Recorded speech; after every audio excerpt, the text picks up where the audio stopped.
이어서 목장님께서 말씀 증거해 주시겠습니다. 예수 그리스도 이름으로 하나님 말씀 증거하겠습니다. 하나님 말씀 이사야 40장을 보시겠습니다. 이사야 40장 1절에서부터 8절까지 먼저 보겠습니다. 이사야서 40장 1절에서 8절까지입니다. 이사야서 40장 1절에서 8절입니다. 이사야 40장 1절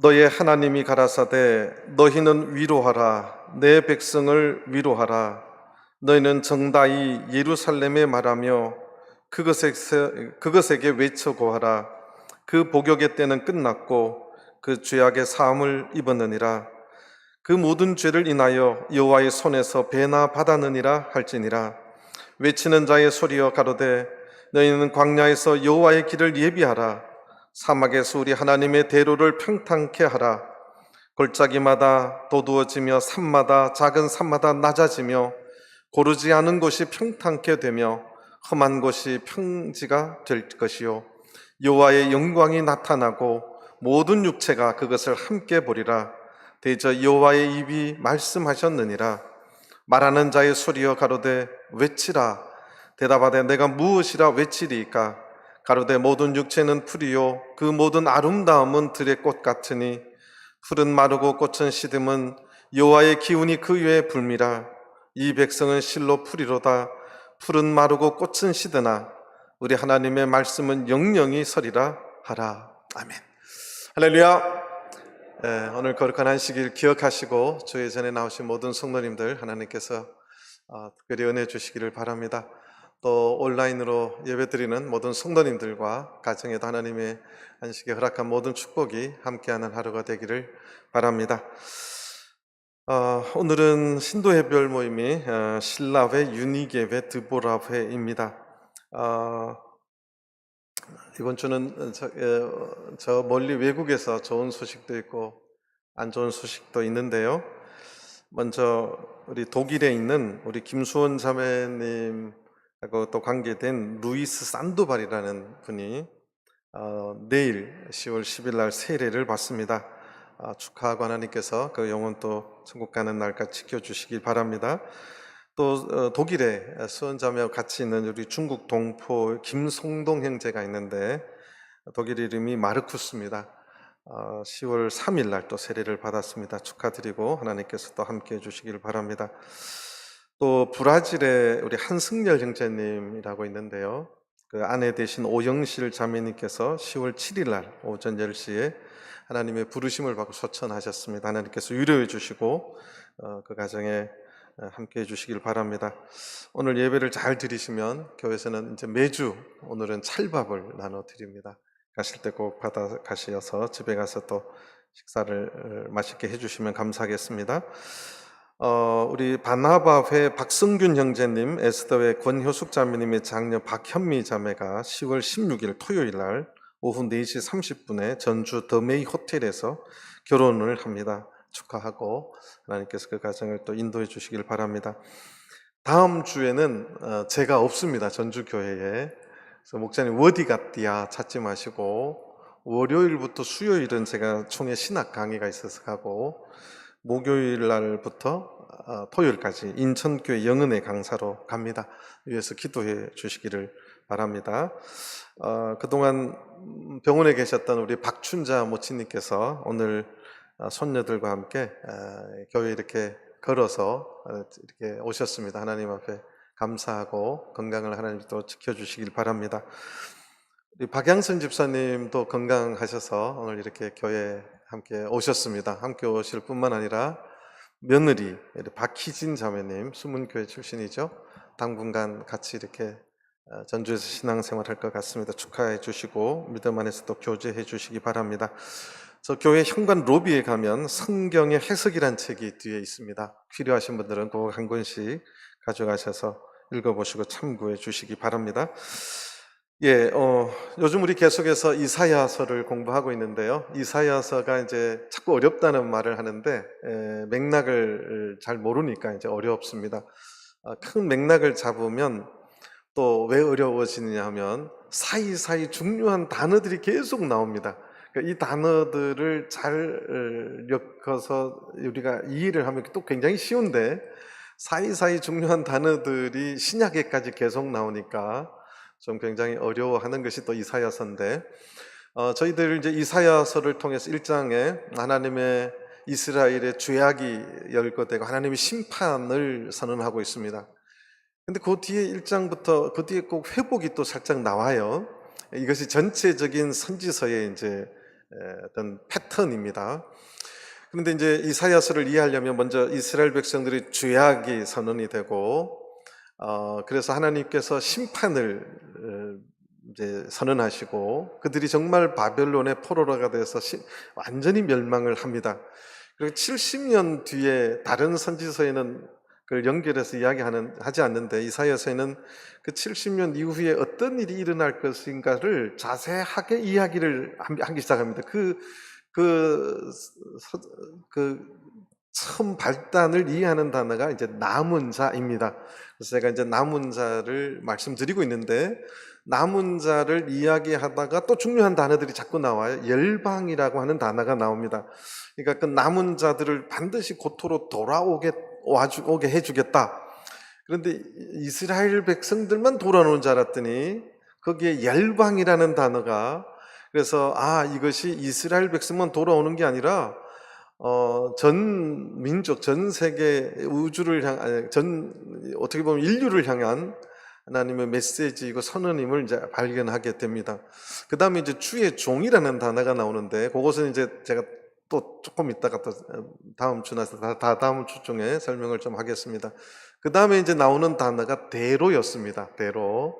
그리고 오늘 또 굉장히 중요한 단어가 한 두세 개 더 나옵니다.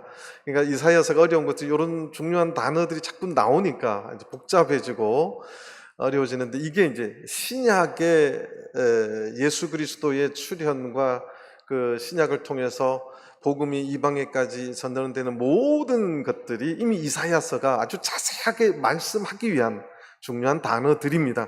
그렇게 이해를 해주시는데, 오늘 이 이사야 40장은 보통 이사야서가 성경 66권처럼 66장까지 있는데 구약이 39권, 신약이 27권인 건데요. 꼭 그 모습하고 똑같습니다. 이사야서 39장까지는 심판에 대해서 적어놓고, 이제 40장부터 66장 27권은 이스라엘의 회복, 은혜의 때, 이런 것들이 이제 기록이 되어 있습니다. 근데 그 이제 40장 첫 머리가 오늘 본문입니다. 또 재미있는 것은 이건 이제 세계 역사 문화적인 스토리인데, 여러분들이 우리가 잘 아는 핸델의 메시아가 있어요.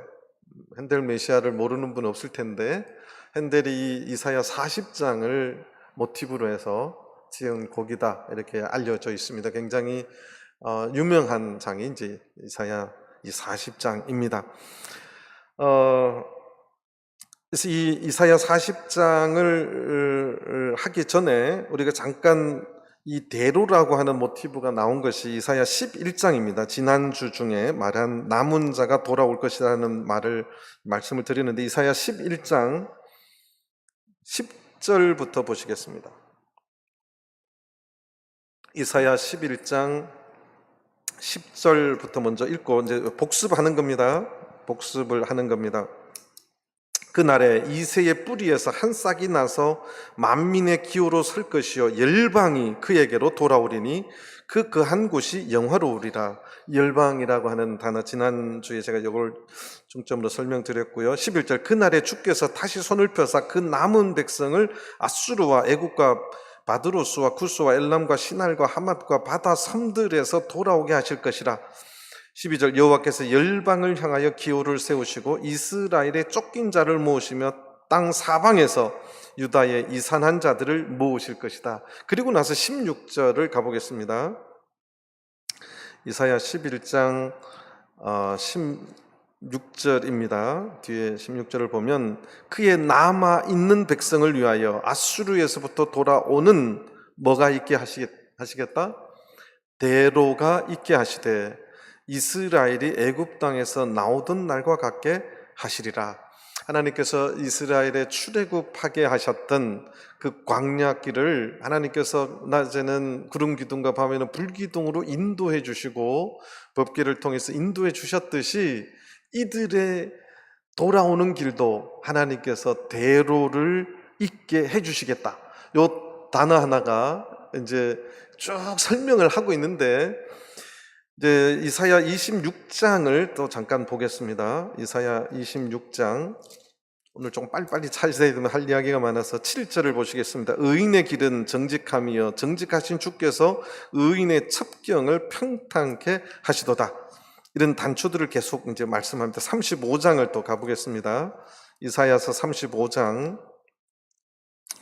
이사야서 35장 8절부터 보시겠습니다.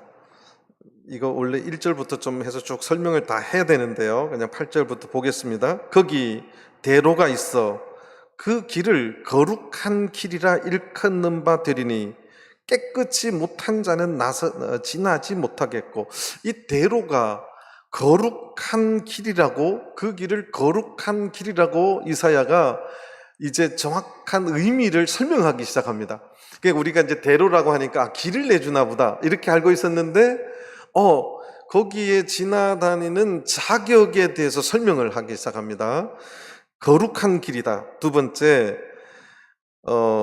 바데리는 깨끗이 못한 지나지 못하겠고 오직 구속함을 입은 자들을 위하여 있게 된 것이라. 이 구속함, 이 단어가 이제 또 나옵니다. 이사야서에서 나오는 굉장히 중요한 단어가 구속이라고 하는 단어가 구약에서 처음으로 이제 막 등장합니다. 그리고 이제 구속자라는 단어가 여러 번 등장을 합니다. 13번인가 14번이. 구약의 구속자라는 단어가 몇 개 안 나오는데 대부분 거의 이제 이사야서에서 이제 나옵니다. 이 구속이라고 하는, 구속함을 받은 입은 자들을 위해서 그 길이 있을 것이다.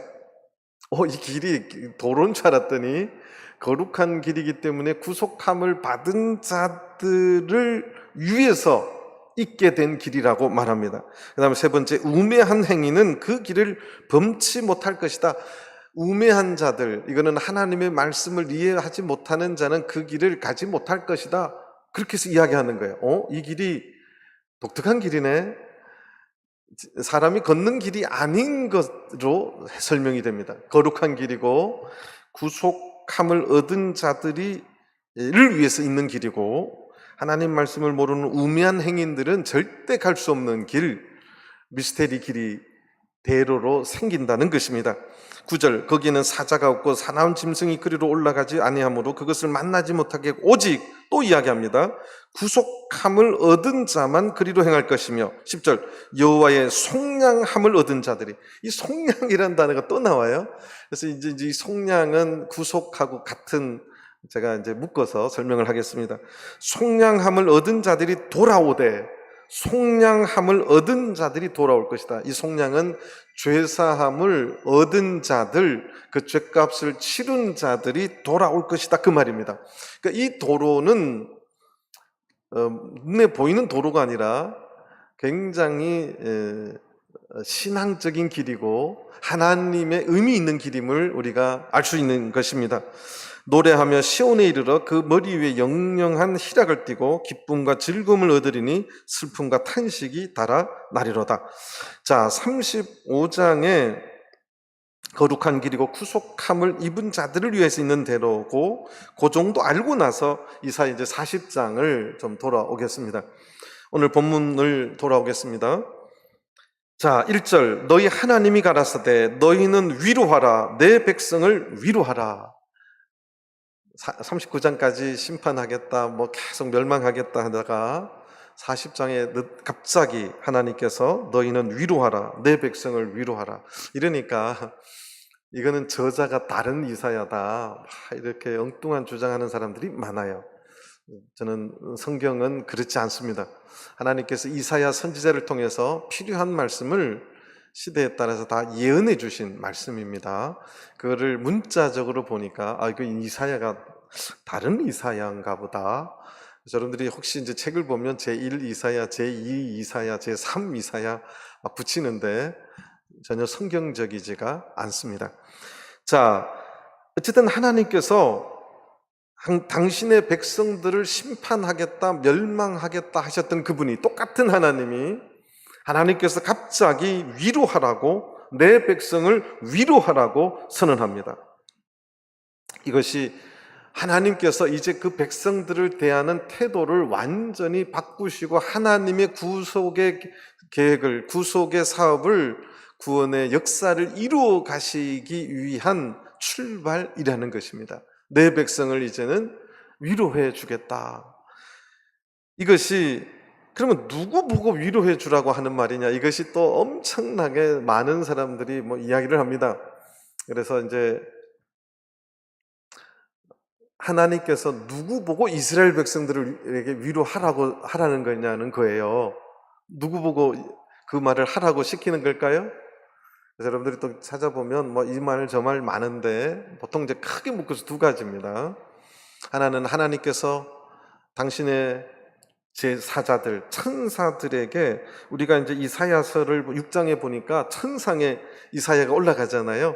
그래서 이제 천사들을 향해서 그렇게 위로하라고, 앞으로 이제 이 백성을 내가 위로하고 축복해주고 구속의 역사를 이루어 가실 것이다. 그래서 선언하는 말이다. 어떤 분들은 이방인들이 유대인들에게 위로하라 그렇게 말할 것이다. 요거 안 맞아요. 근데 요렇게 말하는 의미라고 설명하는 책도 굉장히 많습니다.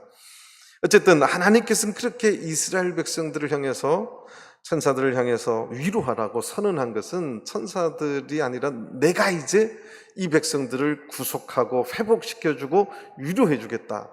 여기에 대한 하나님의 의지가 들어있는 말씀입니다. 근데 2절에 보면 어떻게 위로하라 해야 되느냐, 그리고 그 위로의 내용이 무엇이냐가 정확하게 나옵니다.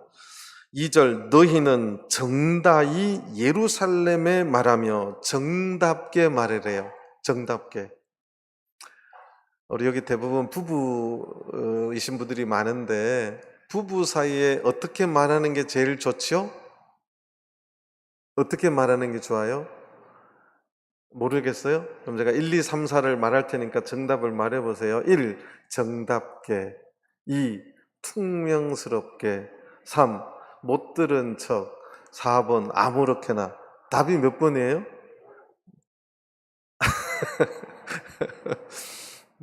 그런데 이것을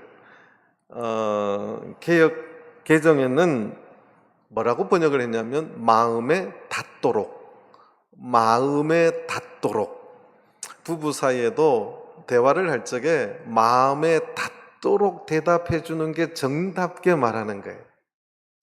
저도 많이 바뀌었습니다. 속은 안 바뀌었는데 제가 이제 말이 태어난 고향이 거시기 쪽이라 이게 퉁명스러워요.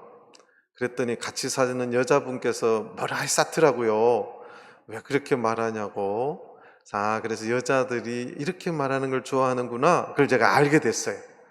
요새는 제가 겁나게 정답게 말을 하려고 겁나게 노력합니다. 그랬더니 겁나게 또 좋아해요. 마음에 와 닿나 봐요.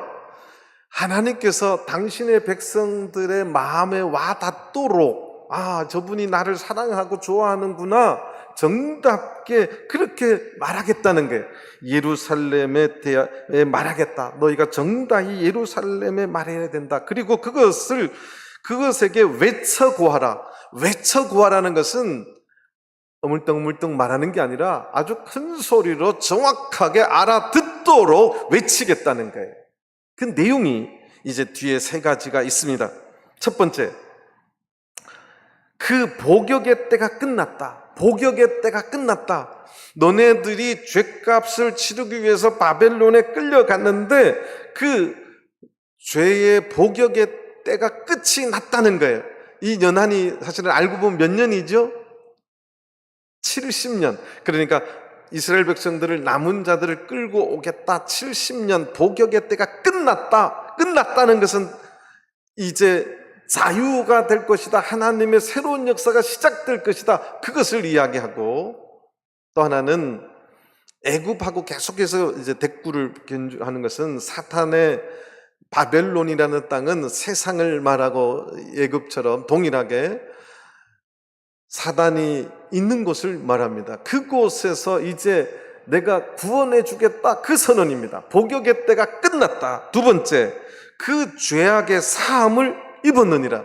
두 번째, 70년의 그 복역의 때의 의미는 이제 복역의 때가 끝난 것, 하나님께서 주관하시는 그 역사의 때가 이제 찼다는 뜻인 것 동시에 죄악의 사함을 입었다는 선언입니다. 여러분들 구약에 이렇게 노골적인 죄악의 사함을 얻었다 이런 말이 잘 안 나타납니다. 근데 여기는 완전히 외치라고 그렇게 하나님께서 말을 주셨어요. 죄악의 사함을 입었다. 이 죄사함에 대한 죄사함을 얻었다고, 입었다고 그 말을 선언해서 위로를 주라는 이야기입니다. 세 번째는 그 모든 죄를 인하여 여호와의 손에서 배나 받았느니라.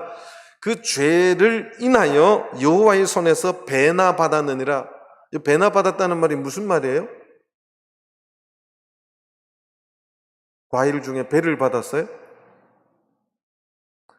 두 배를 받았다는 의미예요. 이게 영어로 더블입니다. 두 배를 받았다. 그러니까 이 말이죠. 70년의 복역의 시간은 너희들의 죄를 인해서 하나님께서 그 죄악의 값을 치르는 기간임을 선언하는 거예요. 7이라는 것은 완전수죠. 그래서 이 배나 받았다는 말에는 여러 가지 하나님의 영적인 의미가 있습니다. 완전하게, 충분하게 죄값을 받았다. 그 다음에 배라는 것은 또 이렇게 또 보는 분들이 있습니다. 믿음의 장자인 유대인들이 앞으로 이 대로가 열어질 이방인들의 죄까지 장자가 두 배를 받으니까 너네들이 이제 이방인들의 죄값까지 70년 그렇게 완전하게 충분하게, 그럼 하나님께서 이 말의 뜻은 이스라엘 죄가 35년이고 이방인들의 죄가 35년인데 이것을 두 배로 합쳐서 너희들이 다 받아서 이방인들이 이 거룩한 길 대로를 걸어올 수 있게 너네들이 그렇게 이 죄값을 위해서 하나님의 손에서 두 배나 받았다. 그 의미로 지금 하나님께서 선언하는 말씀이라는 거예요. 그런데 이 70년이 하나님의 버린 곳에서 받은 게 아니라 성경은 여호와의 손에서, 이 말이 은혜가 있죠. 하나님께서 지켜주시고 보호해 주시는 하나님의 손에서 두 배를 받았다. 이 말 속에 하나님이 너희들을 떠나지 않았다. 그 뜻을 또 선언하는 말씀이기도 합니다. 이렇게 하나님께서는 그들을 돌아오게 해주겠다. 그리고 나서 3절, 외치는 자의 소리여 가로되 너희는 광야에서 여호와의 길을 예비하라. 사막에서 우리 하나님의 대로를 평탄케 하라. 여러분들, 하나님이 길이 필요해요? 안 필요해요? 저는 깜짝 놀랐어요. 저는 어릴 때 뭐 제사를 안 드려서 모르는데 제사 드리는 친구 집에 가니까 제삿날 빨랫줄을 다 걷어요. 그래서 이거 왜 걷는데? 그러니까 야, 귀신이 들어오다가 빨랫줄에 자빠진대. 얘 머리를 탁 받아가지고. 그래서 귀신 안 자빠지라고 빨랫줄을 걷는데요. 아니, 빨랫줄에 자빠지는 귀신이 그게 믿을 만한 귀신이에요? 그러니까 제가 하고 싶은 말이 이거야. 하나님이 길이 필요하냐고요? 그러면 하나님을 위해서 여호와의 길을 예비하라는 말은 이게 이제 하나님이 길이 필요해서가 아니라 그들이 오는 길, 그 길을 내가 함께 해주겠다, 내가 그 길 속에 함께 하겠다고 하는 하나님의 메시지인 거예요. 사실 그 길은 하나님이 또 준비하시는 거예요. 그러니까 여기 보니까 너희는 광야에서 여호와의 길을 예비하라. 사막에서 우리 하나님의 대로를 평탄케 하라. 자, 그런데 이 한 단어 한 단어가 다 연관이 되어 있습니다. 광야에서 외치는 자의 소리요, 외치는 자의 소리요. 이게 이제 세례 요한이 등장할 적에 똑같이 등장하는 말입니다. 그래서 요 일을 세례 요한이 하는 거야. 그걸 또 힌트를 다 줘요. 외치는 자의 소리여 가로되 너희는 광야에서 여호와의 길을 예비하라. 사막에서 우리 하나님의 대로를 평탄케 하라.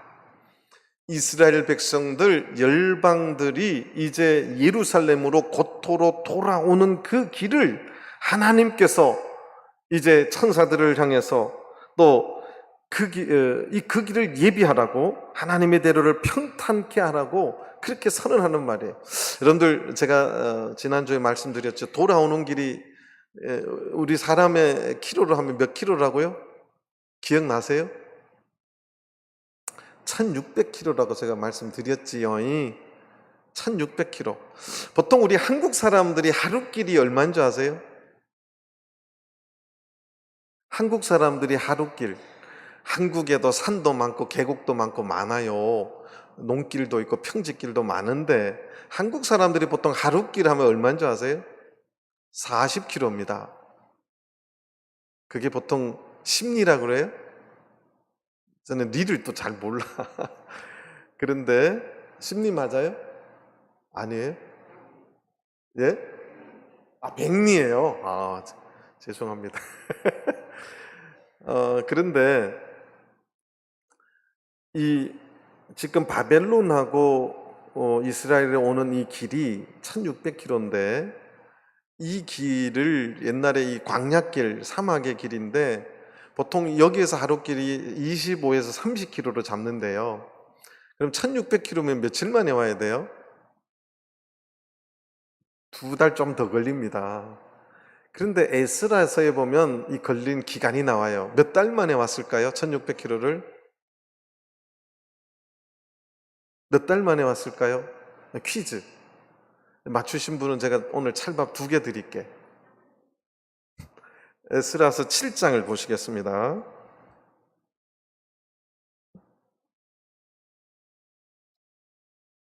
에스라서 7장 9절입니다. 에스라서 7장 9절입니다. 여러분들 1차 귀환은 스룹바벨이 했고 2차 귀환이 에스라가 인도에서 왔고 3차 귀환이 느헤미야가 데리고 왔습니다. 그래서 이제 에스라 1차 귀환에는 얼마 걸렸는지가 안 기록되어 있어요. 2차 귀환에 이제 기록이 되어 있는데, 자, 에스라 7장 9절, 정월 초하루에 바벨론에서 길을 떠났어요. 몇 킬로를 걸어와야 돼요? 제가 계속 이야기해요. 몇 킬로? 1600km를 걸어와야 되는데 하나님의 선한 손에 도우심을 입어 5월 초하루에 예루살렘에 이르니라. 몇 달 걸렸어요? 머리 좋으신 분이 있네. 정월 초하루에 오니까 1월, 2월, 3월, 4월 하고 5월 1일에 왔어요. 그럼 몇 달 걸린 거예요? 이렇게 손가락으로 보여주자뇨. 몇 달 걸렸어요? 4개월 걸렸어요. 그래서 이걸 제가 날짜로 계산해 봤어요. 그때 하루에 13.3km를 걸어왔어요. 그 먼 길을 걸어서. 그런데 하나님이 첩경을 내고 길을 평탄케 하랬는데 왜 13km밖에 못 걸었죠? 그래서 제가 하는 말이 그거예요. 이거는 길을 고속도로를 내달라 그 뜻이 아니에요. 여기는 분명히 하나님의 선한 손에 도우심을 입어서 몇 달 걸렸어요? 4개월 걸렸어요. 이것은 어쨌든 오늘 빨리 설명할 게 되게 많아서 좀 빨리빨리 돌아와야 됩니다. 다시 이사야 40장으로 돌아오겠습니다.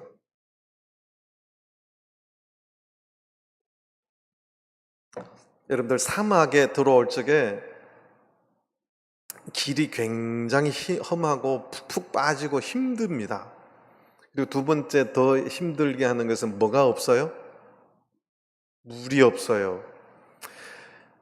근데 어쨌든 유대인들은 하나님의 선한 손에 도우심을 입어서 어쨌든 그 길을 4개월에 걸려서 왔어요. 자, 그런데 요 말씀이 신약 성경에 마태, 마가, 누가, 요한에 다 인용했어요. 어디에 있는 말씀? 이사야에 있는 이 말씀을 마태, 마가, 누가, 요한이 다 인용을 했습니다. 돌아오는 길을 하나님께서 또 이사야서 43장에도 말씀하고 있는데 그건 나중에 좀 보고요. 자, 먼저 마태복음 3장을 먼저 보시겠습니다. 마태복음 3장. 마태복음 3장 3절을 보시겠습니다.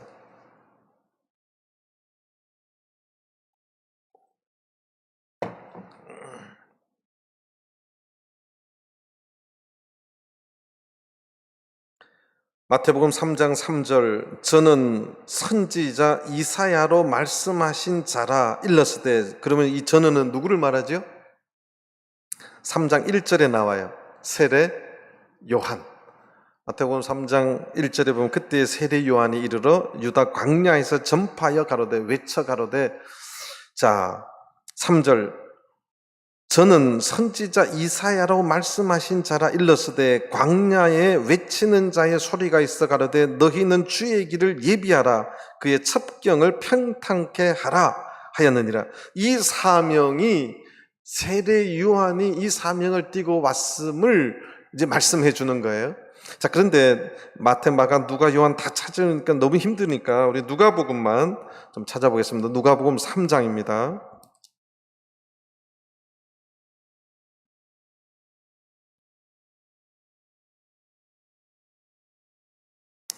누가복음 3장 3절부터 6절까지 보시겠습니다.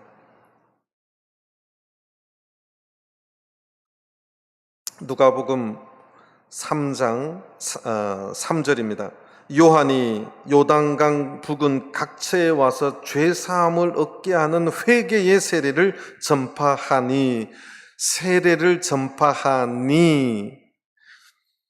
4절 선지자 이사야의 책에 쓴 바 광야에 외치는 자의 소리가 있어 가로되 너희는 주의 길을 예비하라 그의 첩경을 평탄케 하라 모든 골짜기가 메워지고 모든 산과 낮은 산이 낮아지고 굽은 것이 곧아지고 험한 길이 평탄하여질 것이요 모든 육체가 하나님의 구원하심을 보리라.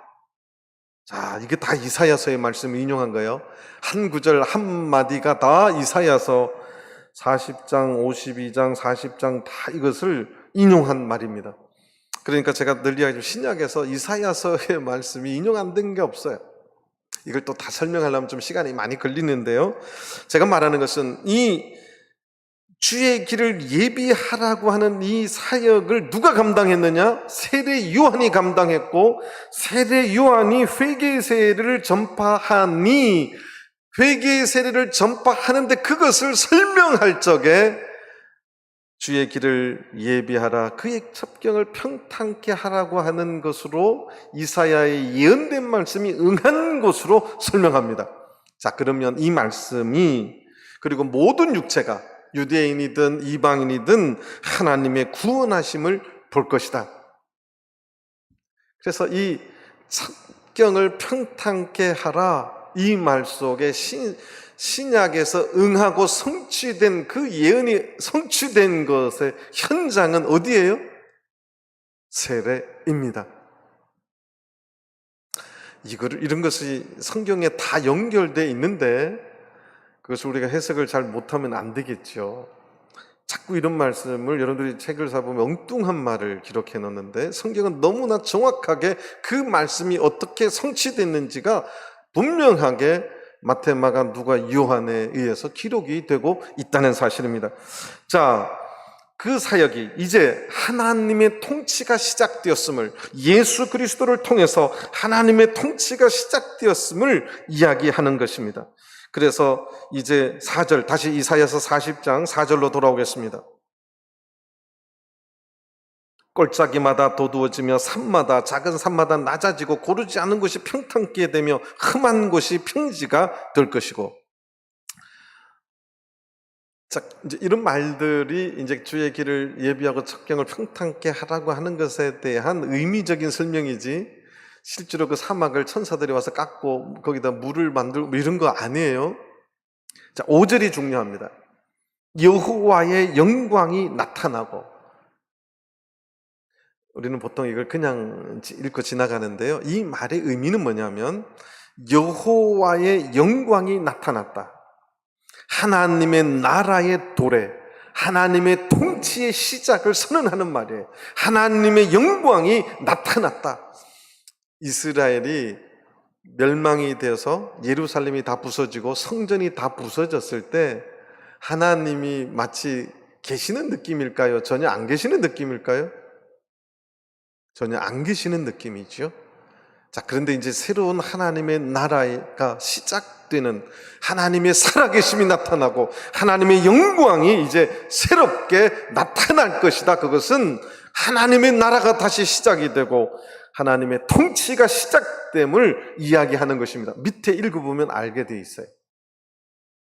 모든 육체가 그것을 함께 보리라. 모든 육체가 그것을 함께 보리라. 이것은 조금 뭔가 이제 흘리는 말이에요. 예수 그리스도가 인간의 몸을 입고 이 땅에 올 것임을 살짝 보여주는 말이에요. 모든 육체가 그것을 함께 볼 것이다. 자, 이런 말들이 이제 누가복음에 이렇게 설명을 해. 누가복음 3장을 보시겠습니다.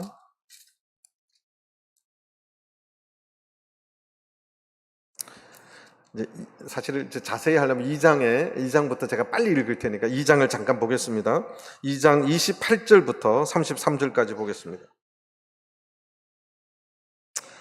예수님이 이제 태어났을 때 이제 누가복음 2장 21절 예수님도 이제 할례 받으러 이제 했을 때고 25절 예루살렘에 시므온이라는 사람이 있었는데 그 예수님을 보고 이제 하는 말이에요. 28절 시므온이 아기를 안고, 이 아기가 누구예요? 예수님을 말해요.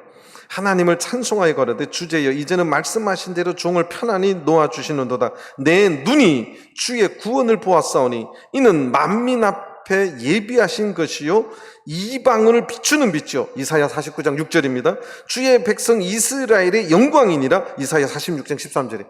이게 다 이사야서를 지금 인용한 건데 예수님을 보고 이스라엘의 영광이니다. 내 눈이 만민 앞에 예비한 것, 그런데 내 눈이 주의 구원을 직접 본다. 이런 것들이 다 연결되는 말씀인데, 자, 누가복음 3장 3절부터 6절을 잠깐 보시겠습니다. 모든 육체가 하나님의 구원하심을 보리라. 이것이 아까 이사야 40장 5절의 말씀입니다. 이사야 40장 5절입니다. 여호와의 영광이 나타나고 모든 육체가 그것을 함께 볼 것이다. 대저 여호와의 입이 말씀하셨느니라. 자, 이것이 그 다음에 6절부터 보시겠습니다. 6절부터 보면 뜬금없는 말이 나와요. 그런데 이것이 다 의미가 있는 말입니다. 말하는 자의 소리여 가로되 외치라. 대답하되 내가 무엇을 외치리까 하니까 가로되 모든 육체는 풀이요 그 모든 아름다움은 들의 꽃 같으니. 이 땅에 있는 모든 육체는 풀이라는 거예요. 그 풀들이 이뻐봤자 꽃이라는 거예요. 이제 그 들에 있는 꽃 정도다. 들의 꽃 정도다. 모든 육체는 풀인데 이뻐봤자 들에 있는 꽃 정도다. 7절 풀은 마르고 꽃은 시듬은 여호와의 기운이 그 위에 불미라. 이 백성은 실로 풀이로다. 8절 풀은 마르고 꽃은 시드나 우리 하나님의 말씀은 영영이 서리라 하라. 갑자기 대로를 예비하라 했는데 인간은 풀이고 좀 이뻐 보고 잘나봤자 들의 꽃 정도고 곧 시드는데 이런 이야기를 해요. 그런데 우리 하나님의 말씀은 영영이 서리라. 이 말씀 속에 하나님이 힌트를 주시는 게 있어요. 그 대로는 거룩한 길이고 구속함을 입은 자들을 위한 대로인데 그 길을 능히 걸을 수 있는 사람은 나는 연약한 존재구나. 하나님의 기운이 부른 가운데 정말 하나님의 그 영광 가운데 내가 풀 같은 존재밖에 안 되는구나를 느낄 적에 그 길을 능히 걸을 수 있음을 하나님의 말씀은 영영히 쓰고 하나님의 말씀은 반드시 이루어질 것이다. 그렇기 때문에 너 의지하지 말고 하나님을 의지하고 살 적에 그 구원, 그 하나님의 은혜의 길에 다 들어올 것이다. 그걸 말해주기 위해서 인간은 들의 풀이다라고 선언해 주시는 거예요. 이거를 알 적에 그 은혜의 길 대로에 들어설 수 있다고 지금 힌트를 주는 것입니다. 그래서 베드로 사도도 이 말씀을 인용했어요. 베드로전서 1장을 보시겠습니다. 베드로전서 1장 24절 25절입니다. 베드로전서 1장 24절 25절입니다. 그러므로 모든 육체는 풀과 같고 그 모든 영광이 풀의 꽃과 같으니 풀은 마르고 꽃은 떨어지되 오직 주의 말씀은 세세토록 있도다 하였으니 너희에게 전한 복음이 곧 이 말씀이니라. 베드로 사도도 어느 말씀을 인용했어요? 이사야서를 인용했습니다. 그런데 이사야서는 베드로는 이것을 복음이라고 말했어요. 복음. 자, 여기에 이제 또 연관된 중요한 단어가 또 등장을 합니다. 자, 그것을 이제 이사야 40장에 다시 돌아오겠습니다. 9절부터. 참 감사한 것은 최근에 일반 교회 목사님도 이 복음이 십자가의 복음이 아니라 하나님의 통치, 하나님의 나라의 도래를 선언하는 것이 복음이다라고 하는 이사야의 본래의 복음적인 말씀을 해석하는, 저는 깜짝 놀랐어요. 어쨌든 그 정도 하고 제가 좀 설명을 하겠습니다. 9절부터 이사야 40장 9절로 돌아오겠습니다. 인간의 연약함, 그것을 알 적에 하나님의 말씀을 순종할 수 있고 인간의 부족함을 통해서 하나님의 말씀의 신실하심, 확실하심을 알 수 있게 되는 것이지요. 그래서 이 부분을 우리가 소홀하게 할 수 없어요. 사람이 자기 영광에 빠져 있으면 하나님의 영광을 볼 수가 없습니다. 이사야가 지금 그거 말하려고 하는 거예요. 그래서 베드로 사도가 그걸 말한 거예요. 사실은 이 종교의 세계에서 자기 영광을 가장 많이 취하는 사람 중에 하나들이 이 종교계에도 많이 나타납니다. 주로 평신도에서 나타나는 게 아니에요. 일반 대형교회, 큰 교회 목사님들이 누구의 영광을 다 취해요? 하나님의 영광을 다 취합니다. 그래서 우리 교회도 마찬가지예요. 조심해야 될 문제입니다. 우리 인간은 다 풀과 같은 존재예요. 하나님의 말씀만이 살아있고 분명하게 이루어질 것을 지금 하나님께서 이사야 선지자를 통해서 대비시켜 놓는 것입니다. 사람은 다 풀과 같은 존재들이에요. 그 풀과 같은 존재가 영광을 취해봤자 그냥 들에 있는 꽃이라고 하나님 말씀하세요. 근데 자매님들이 이제 거울 앞에서 은혜 받으면 안 됩니다. 그래서 남자들은 지갑 통장 보고 은혜 받으면 안 돼요. 차를 보고 은혜 받아도 안 되고. 제가 일반 교회 목사님 성함을 거명하지는 않지만 제가 이 문제는 그분이 참 훌륭한 말을 했다. 돌아가신 한경직 목사님이 성직자, 목사들이 꼭 연습해야 될 것이 3가지가 있다. 전 그게 늘 마음에 참 와닿았어요. 그게 첫 번째가 작아지는 연습을 해야 된다. 성직자는 자꾸 커질 수밖에 없는데 작아지는 연습해야 된다. 내려놓는 연습해야 된다는 거예요. 그 다음에 희미해지는 연습해야 된다. 사람은요, 이렇게 뭔가 존경을 받으면 자기 이름을 각인시키려고 부단히 노력합니다. 산에 올라가서도 막 새겨놓고, 막 뭔가를 막 자기 이름을 남기려고 부단히 노력해요. 희미해지는 연습하라는 거예요. 나 없어. 그리고 사라지는 연습을 해야 된다. 성직자들이 안 사라져요. 사라지는 연습해야 된다는 거예요. 저는 그래서 어떻게 이렇게 이분이 훌륭한 말을 했을까? 저도 그렇게 살고 싶어요. 작아지는 연습, 희미해지는 연습, 사라지는 연습. 요한 사도가 이 주의 길을 예비하고 첩경을 평탄케 하는 사역을 했는데, 그래서 성경에 보면 세례 요한보다 큰 이가 있다고 그랬어요? 없다고 그랬어요? 없다고 할 정도인데 세례 요한이 사라지기 시작합니다. 요한복음 3장을 보시겠습니다. 요한복음 3장 30절입니다. 이것이 세례 요한의 퇴임사예요. 이 뒤로 사라집니다. 그래서 이거를 요한 사도 세례 요한의 퇴임사다. 세례 요한이 그렇게 누가복음 7장에 보면 요한보다 큰 이가 없다. 예수님 그렇게 평가해 주셨음에도 불구하고 그들은 세례 요한은 작아졌고 희미해졌고 그렇게 사라졌어요. 자, 퇴임사가 뭐냐면 그는 흥하여야 하겠고, 그는이 누구예요? 그는이 누구예요? 예수님을 말해요. 세례 요한이 그는 흥하여야 하겠고 나는 뭐해야 할 것이다? 쇠하여야 하리라. 나는 쇠에서 없어져야 하리라.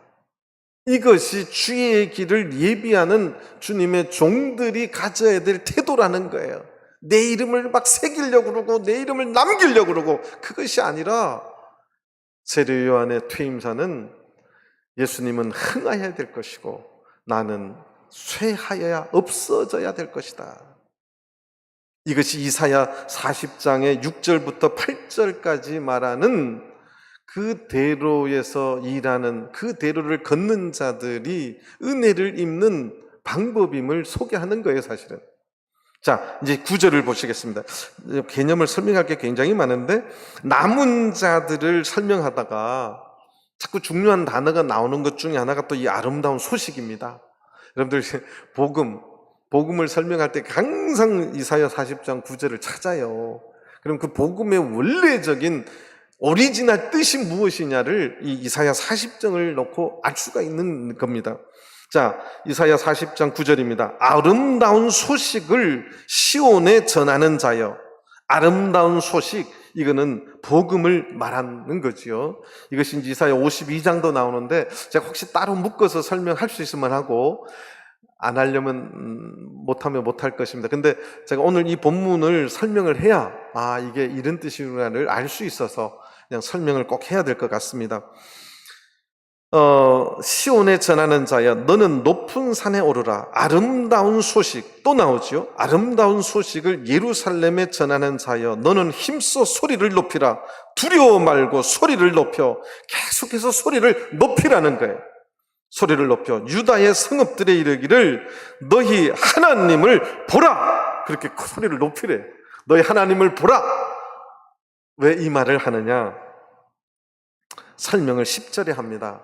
두 가지를 설명하는데 10절 보라 주 여호와께서 장차 강한 자로 임하실 것이요. 하나님의 통치 예수 그리스도 메시아의 이 땅에 임하심을 강림을 지금 말하는 거예요.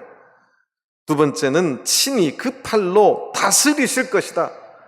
하나님께서 너희 하나님께서 임하실 것이고 너희 하나님께서 그 진팔로 다스릴 것이다. 제가 어제 저녁에 말씀드렸죠. 하나님께서 통치하시고 하나님께서 다스리시고 그것은 왕이 하는 일인데 원어는 단어가 똑같아요. 어근이 똑같습니다. 멜레크라고 하는 그 단어, 이 단어에서 뒤에 한 글자 더하고 앞에 한 글자 더하면 이런 단어들이 돼요. 이 멜레크, 하나님의 나라, 하나님이 통치하시는, 그래서 하나님이 임재하시고 하나님이 통치하시고 다스리는 하나님의 나라가 임할 것이다. 이 소식을 전하는 소식이 무슨 소식이라고요?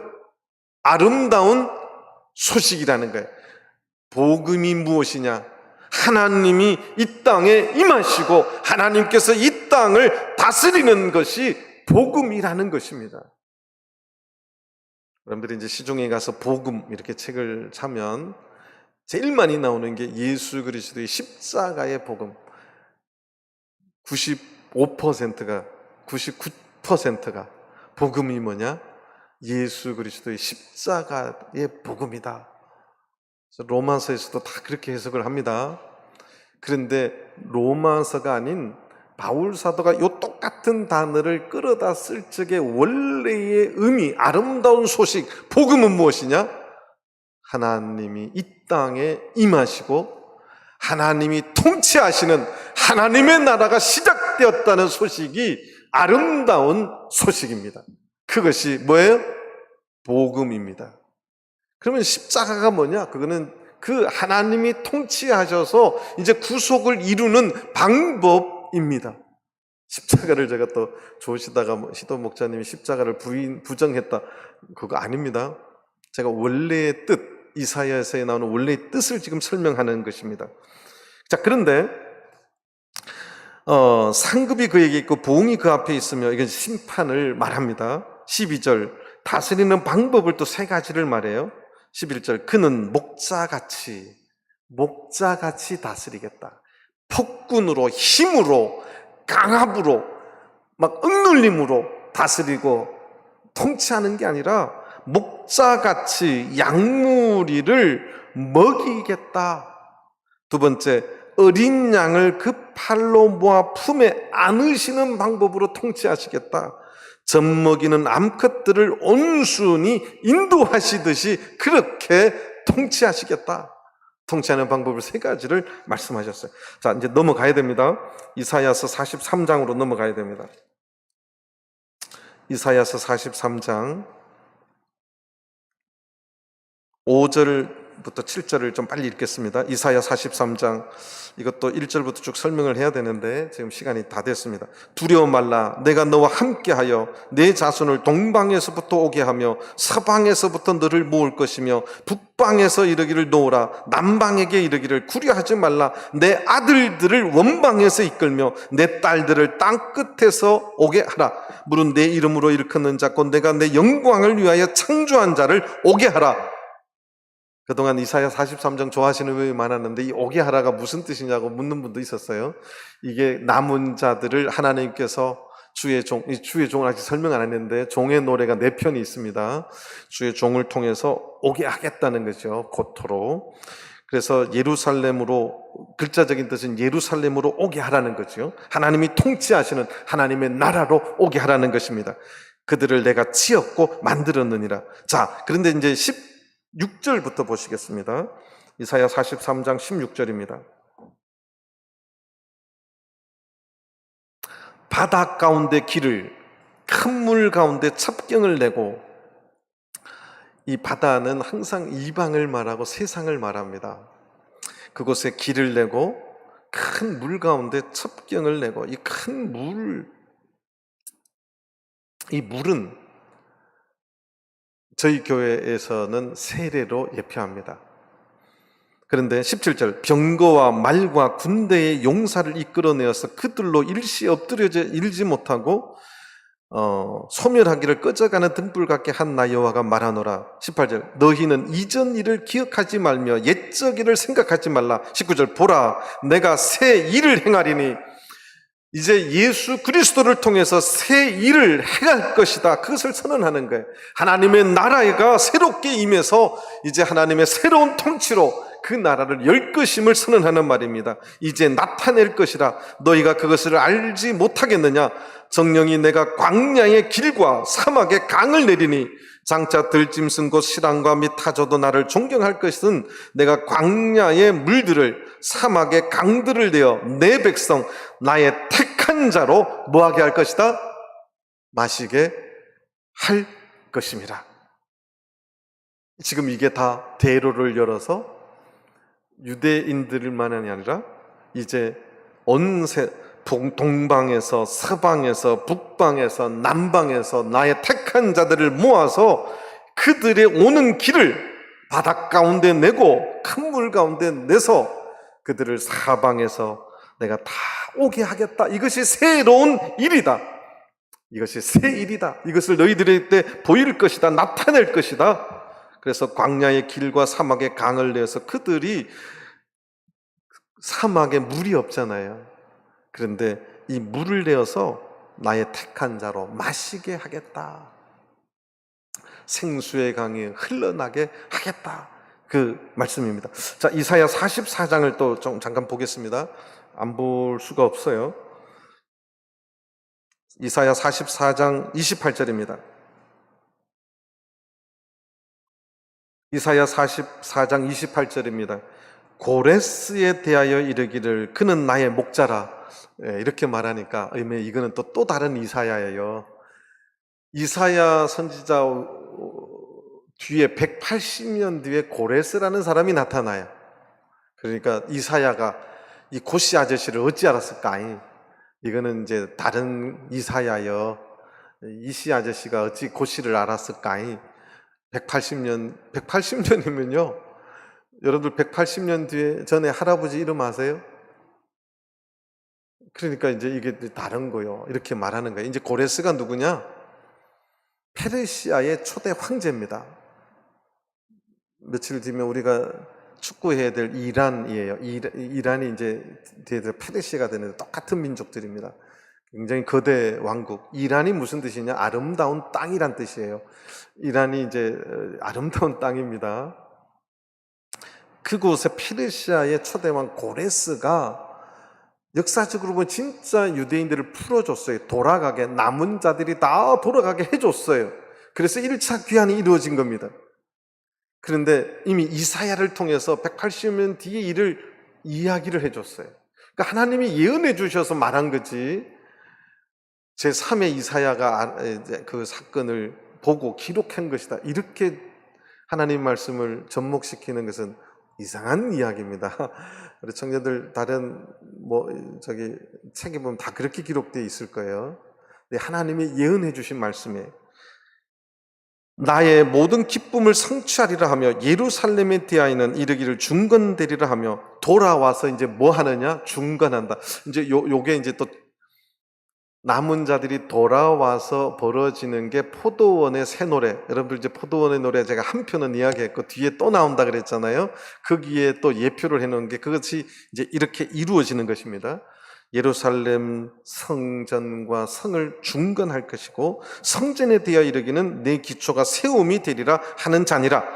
45장 1절 나 여호와는 나의 기름 받은 고레스의 오른손을 잡고 열국으로 그 앞에 항복하게 하며 여루왕의 허리를 풀며 성문을 그 앞에 열어서 닫지 못하게 하리라. 내가 고레스에 이르기를 내가 네 앞서 가서 내 험한 곳을 뭐하게 하며 평탄케 하며 논문을 쳐서 부수고 세빗장을 꺾고 네가 흑암 중에 보화와 은밀한 곳에 숨은 재물을 주어서 너로 너를 지명하여 부른 자가 나 여호와 이스라엘의 하나님인 줄 알게 하리라. 역사적인 고레스, 페르시아의 초대 왕이 그 하나님이 예언한 그것을 이 이스라엘 백성들을 바벨론에서 고레스가 풀어주리라, 그것을 예언해 놓은 말씀인데 그 대로를 열어줄 것이다. 빗장이 취해진 그 논문을 쳐서 열게 해주겠다. 바벨론에 그 갇혀있던 이스라엘을 하나님 그렇게 그 대문을 열어주시겠다, 이 말을 지금 하는 것입니다. 자, 여기에 이제 등장하는 게 6절에 이제 해 뜨는 곳에서부터 지는 곳입니다.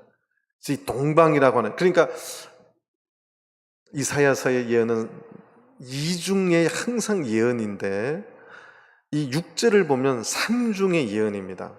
그러니 잘 보세요. 역사적으로 고레스가 오게 해주겠다. 그 다음에 이 일을 세례 요한의 첩경을 해서 뒤에 오는 누구의 임함을 예언한 거예요? 예수 그리스도가 옴을 이야기하는 것이고, 6절에 해 뜨는 곳에서부터라는 말을 들어보면 이것은 늦은 비 성령을 통해서 임하는 마지막 말세의 참교회를 예표하는, 그러니까 이사야서에는 삼중의 예언입니다.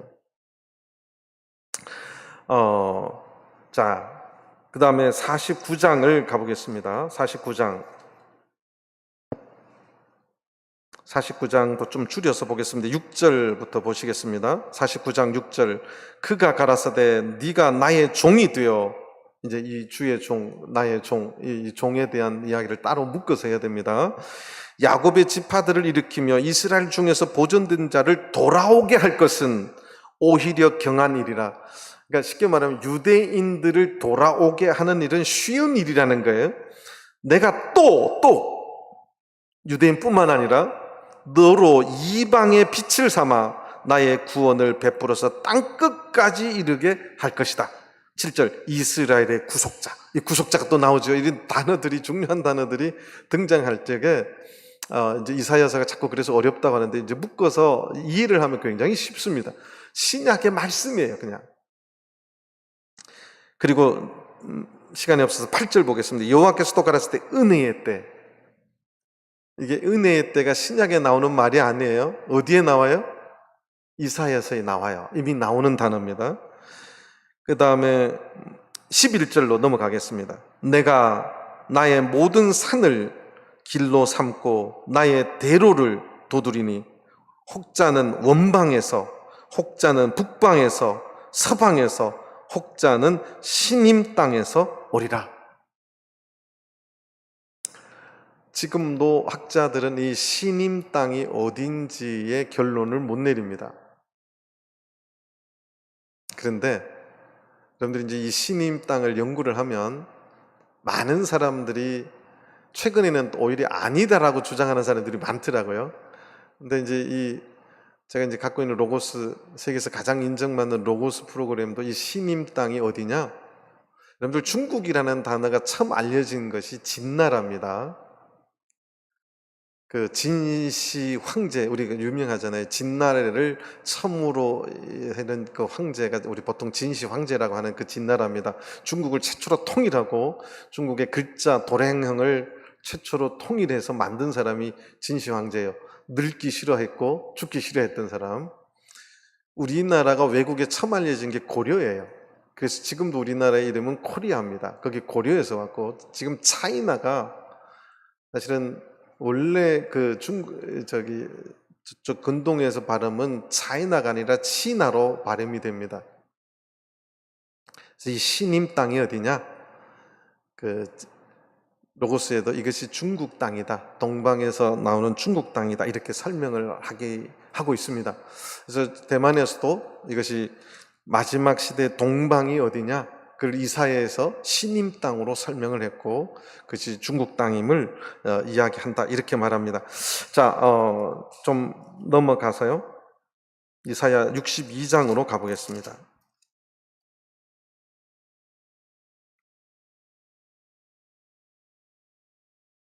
이사야 62장 10절을 보시겠습니다. 성문으로 나아가라. 백성의 길을 예비하라.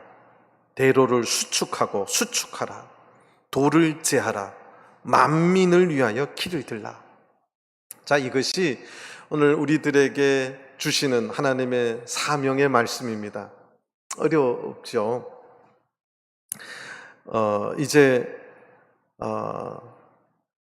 오늘 우리들에게 주시는 말씀인데요. 자, 이제 정리를 좀 해보겠습니다. 남은 자들에게 하나님께서 대로가 있게 해주겠다. 근데 그 대로가 알고 보니까 이제 광야에 1600km를 걸어오는 그 대로를 예비해주는 역사적인 사실도 맞지만, 그 대로를 설명할 적에 그것이 신약에 어떻게 성취되었느냐, 세례 요한이 세례를 줄 적에 그것이 이 일이 주의 오심에 그 대로를 예비하고 석경을 평탄케 하는 사역임을 성경은 정확하게 말해주고 있습니다. 그래서 유대인뿐만 아니라 이방인들이 이제 거룩한 자들, 구속함을 입은 자들을 위해서 예비된 대로라고 하는 이사야의 말씀이 그렇게 성취됨을 이사야 자체적으로 설명을 하고 있습니다. 우리는 그 대로에 다 들어와 있습니다. 이제 그 대로에 들어온 자들이 해야 될 일이 이제 이사야의 후반에 이제 나옵니다. 그래서 성전, 또 이 성전의 개념이 또 바뀝니다. 그리고 새 하늘과 새 땅에까지 이사야에서는 그렇게 이어지는데, 지금 이제 맥이 이제 거기까지 진행이 되었습니다. 우리는 다 이제 동방에서, 서방에서, 남방에서, 북방에서 그 길로 새로 열어놓은 그 대로를 통해서 하나님의 새 하늘과 하나님이 통치하시는 하나님의 영광이 거하는 그곳에 들어왔음을 깨닫고, 우리가 가지고 있는 이 구원의 복음이, 우리는 풀과 같고 꽃과 같지만 하나님의 말씀은 반드시 이루어진다는 사실을 깨닫고 그 말씀 붙잡고 나아가는 남은 자들이 다 되시기를 간절히 바랍니다. 다 같이 묵도하시겠습니다.